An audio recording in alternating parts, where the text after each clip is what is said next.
नमस्कार दोस्तों, एक बार फिर से आप सभी का स्वागत है। जय श्री राम, जय बागेश्वर धाम, जय जय हनुमान। दोस्तों, आज की जो ये वीडियो है ना, ये बहुत ही महत्वपूर्ण है, इसलिए आप इस वीडियो को बिना स्किप किए हुए पूरा देखिएगा। आइए जान लेते हैं कि आज के विषय को लेकर गुरुजी के क्या विचार हैं। जिन घरों में भी महिलाएं इन नियमों का पालन करती है, तो ऐसे घर में सदा ही माँ लक्ष्मी का वास होता है और ऐसे घर में सुख शांति, परिवार के सदस्यों के बीच प्रेम सदा ही बना रहता है। इसलिए आप भी वास्तु शास्त्र के इन महत्वपूर्ण नियमों का पालन अवश्य ही करें। वास्तु शास्त्र के अनुसार घर में सकारात्मक ऊर्जा अधिक होना आवश्यक है, तभी घर में सुख शांति बनी रहती है और धन का आगमन होता है। अगर घर में वास्तु दोष हो, घर में आवश्यक चीजें ना हो, तो ऐसा घर नकारात्मक शक्तियों से भरा रहता है, जिस कारण घर में क्लेश, वाद विवाद, आर्थिक तंगी, कर्ज में मारी जैसी समस्याएं उत्पन्न होने लगती है। इन सभी समस्याओं से बचने के लिए आप अपने घर में वास्तु शास्त्र में बताए गए इन नियमों का पालन अवश्य ही करें। घर की महिलाओं को घर की लक्ष्मी कहा जाता है। उनका सम्मान करना सबसे महत्वपूर्ण बात है कि जहाँ पर स्त्री का सम्मान नहीं होता, उस कुल का विनाश होता है, उस कुल को दरिद्रता का सामना करना पड़ता है, क्योंकि देवी लक्ष्मी ऐसे घर में एक क्षण भी नहीं रुकती। तो चलिए जान लेते हैं वास्तु नियमों के बारे में। लेकिन उससे पहले दोस्त, तो आपसे रिक्वेस्ट है कि वीडियो को लाइक करें, अपने दोस्तों के साथ शेयर करें और अगर आपने अभी तक चैनल को सब्सक्राइब नहीं किया तो सब्सक्राइब करके बेल आइकॉन जरूर प्रेस कर ले। दोस्तों, पहली बात कि प्रत्येक व्यक्ति के घर में ये 5 चीजें दूध, दही, घी, गंगाजल और शहद अवश्य ही होनी चाहिए। जिस घर में भी ये चीजें होती हैं, वहाँ पर कभी भी दरिद्रता नहीं आती। इन चीजों को सबसे अधिक पवित्र माना गया है। दूसरी बात, घर के प्रत्येक सदस्य को, खासकर बड़ों को, एकादशी के व्रत का अवश्य ही पालन करना चाहिए। एकादशी के दिन घर में किसी भी प्रकार का अनिष्ट कार्य न करें। एकादशी का व्रत सभी व्रतों में श्रेष्ठ है, इसीलिए इस दिन घर की शुद्धता बनी रहनी चाहिए, जिससे घर की स्त्री नीता एकादशी के व्रत का पालन करती है, उस घर में लक्ष्मी सदा ही निवास करती है। तीसरी बात, शाम के समय घर में माँ लक्ष्मी का आगमन होता है, अतः इस समय पर घर का मुख्य द्वार और खिड़कियां खुली रखनी चाहिए। रोज शाम को चाहे 5 मिनट के लिए ही सही, लेकिन आपको अपने सभी खिड़कियां और दरवाजे खुले रखने चाहिए। शाम के समय घर के मुख्य द्वार पर घी का दीपक अवश्य लगाना चाहिए। दीपक जलाते समय इस बात का ध्यान रखें कि दीपक के नीचे थोड़े अक्षत अवश्य रखने चाहिए। शाम के समय घर के आंगन में पानी का छिड़काव करें। रंगोली बनाकर देवी लक्ष्मी का स्वागत करने से माँ लक्ष्मी प्रसन्न होकर आपके घर में प्रवेश करती है।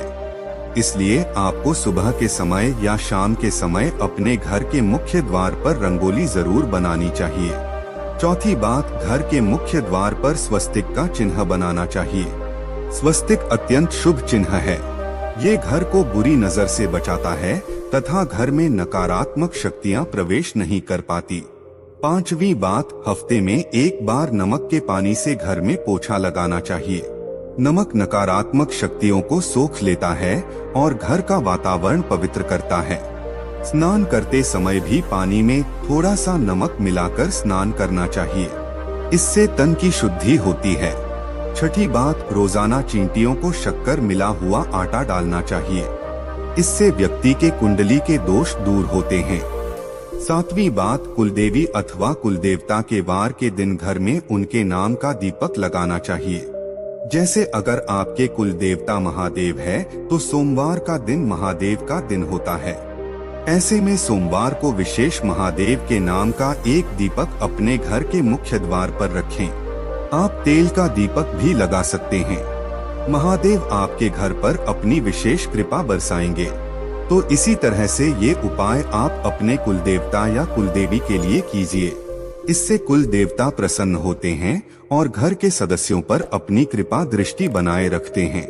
आठवीं बात, किसी भी विशेष त्योहार या शुभ मुहूर्त पर एक मुट्ठी काले तिल लेकर अपनी मुट्ठी पत्ती 3 बार फूंक मारी है। अब इन काले तिल को आप अपने घर की छत पर डाल दीजिए। इससे नकारात्मकता नष्ट होती है। घर पर अगर किसी की कुदृष्टि हो तो वो भी दूर हो जाती है। आपके शत्रु कुछ भी आपका बिगाड़ नहीं पाएंगे। तिल की उत्पत्ति भगवान विष्णु के मैल से हुई थी, इसीलिए इसमें बहुत शक्ति होती है। 9वीं बात, श्री कृष्ण कहती हैं, द्वार पर आई गौमाता और द्वार पर आए कुत्ते को रोटी अवश्य खिलाएं। पशु पक्षियों के लिए घर की छत पर अथवा बालकनी में पानी और खाद्य पदार्थ की व्यवस्था जरूर करें। 10वीं बात, पशु पक्षियों के साथ ही वृक्षों की देखभाल करने का दायित्व भी मनुष्य का ही है। इसीलिए घर के रसोई घर में नित्य एक लोटे में पानी भरकर रखें और सुबह इस पानी को पेड़ पौधों में डाल दें। इससे सभी प्रकार के वास्तु दोष नष्ट होते हैं। 11वीं बात, घर के बाहर ईशान को उनमें जल से भरा पात्र अवश्य रखना चाहिए, ताकि कोई भी अतिथि प्यासा न लौटे और आपको आशीर्वाद प्रदान करें। प्यासों को पानी पिलाने से बड़ा पुण्य और कोई भी नहीं होता। तो दोस्तों, ये तो थी वो महत्वपूर्ण बातें जब भगवान श्री कृष्ण ने सुख समृद्धि के लिए बताई। आइए आप जानते हैं कौन से वो 4 नाम है जो अगर किसी भी महिला के हो तो ऐसी महिला करती है ससुराल पर राज। दोस्तों, शादी के बाद जब भी कोई लड़की अपने ससुराल जाती है तो उसे कई प्रकार के नियम कायदों का पालन करना पड़ता है। उसे अपने ससुराल के लोगों के अनुसार स्वयं को ढालना पड़ता है। हर घर का रहन सहन और उसमें रहने वालों की सोच बिल्कुल अलग होती है। ऐसे में इतने सारे लोगों के बीच जब एक लड़की बहू बनकर आती है तो उसे ही स्वयं के घर के माहौल के अनुसार ढालना पड़ता है। हालांकि सभी लड़कियां ऐसा नहीं करती, बल्कि कुछ लड़कियां तो इतनी माहिर होती है कि ससुराल जाकर बाकी सबका रहन सहन ही बदल देती है और खुद अपनी बोली चलाकर घर पर राज करती है। दोस्तों, ससुराल जाकर सब कुछ अपने हाथों में कर लेना भी एक कला है जो सब में नहीं होती। ऐसे में आज हम आपको इस वीडियो के माध्यम से उन 4 नाम वाली लड़कियों के बारे में बताने जा रहे हैं जो कि अपने ससुराल पर राज करने के लिए ही जानी जाती हैं। दोस्तों, इन लड़कियों में कुछ ऐसी खास बातें होती है जिसके कारण ससुराल में सिर्फ इनकी ही चलती है और ये अपने हुनर के चलते घर को बहुत अच्छे से संभालती भी है। दोस्तों, नंबर 1, ए नाम वाली लड़कियां। जी हाँ दोस्तों, ये नाम वाली लड़कियां बहुत ही चालाक होती हैं। इन्हें दूसरे लोगों का दिल जीतना या उनसे अपनी बात मनवाना बहुत अच्छे तरीके से आता है। ये जब अपने ससुराल जाती है तो अपनी मीठी मीठी बातों से सबको अपनी ओर कर लेती है। इसके बाद हर कोई इन्हीं की प्रशंसा करता है और इनके खिलाफ भी नहीं जाता। दोस्तों, इनकी ये कला इन्हें ससुराल में सबका फेवरेट बना देती है और ये वहाँ आराम से राज करती है।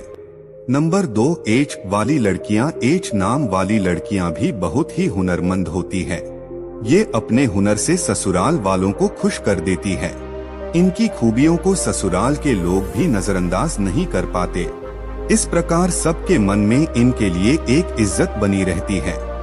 इनके घर में आने से ससुराल वालों का सीना गर्व से चौड़ा हो जाता है। इसी कारण एच वाली लड़कियां भी अपने ससुराल पर सम्मान के साथ राज करती है। नंबर 3, एम वाली लड़कियां भी दूसरे लोगों के दिमाग को बदलना अच्छे से जानती है कि अपनी बातों से किसी भी मनुष्य की सोच बदल सकती है। ये जब ससुराल जाती है तो स्वयं को वहाँ के लोगों के अनुसार नहीं ढालती, बल्कि वहाँ के लोगों को अपने जैसा बना देती है। इन्हें जीवन में बदलाव पसंद होता है। ऐसे में अपने ससुराल में भी ये कई बदलाव करती है। इस प्रकार वहाँ इनका दबदबा बना रहता है। इन्हीं की हुकूमत चलती है। दोस्तों, नंबर 4, एस वाली लड़कियाँ। इस नाम की लड़कियाँ थोड़ी अलग टाइप की होती है। इन्हें गुस्सा भी बहुत जल्दी आ जाता है या अपने ससुराल में बड़े ही ठाट बाट के साथ रहती है। जो व्यक्ति इनका हक मारने की कोशिश भी करता है तो वो इनके सामने अधिक समय तक टिक नहीं पाता और दोस्तों, ये ससुराल में सभी को अपने वश में करके रखती है। कई लोग तो इनसे खौफ भी खाते हैं। इस प्रकार से अपने ससुराल में रानी की तरह रहती है। दोस्तों, ये थी वो 4 नाम वाली खास लड़कियां जो कि ससुराल में राज करने के लिए ही जन्म लेती है। वैसे आपका शुभ नाम किस अक्षर से शुरू होता है? आप हमें कमेंट्स में जरूर बताइएगा दोस्तों यदि आपको गुरुजी के द्वारा दी गई ये जानकारी पसंद आई हो तो आप वीडियो को एक लाइक जरूर कीजिए, और यदि अभी तक आपने चैनल को सब्सक्राइब नहीं किया है तो चैनल को जरूर सब्सक्राइब कीजिए, और साथ ही साथ इस वीडियो को अपने दोस्तों और रिश्तेदारों के साथ भी जरूर शेयर करिए। अब आप सभी एक बार हमारे साथ भगवान श्री राम के नाम का जयकारा लगा दीजिए। जय श्री राम, जय बागेश्वर धाम। अपना ख्याल रखिए, स्वस्थ रहिए, सुरक्षित रहिए। आपसे पुनः भेंट होगी इसी प्रकार की नई नई जानकारियों के साथ। जय श्री राम।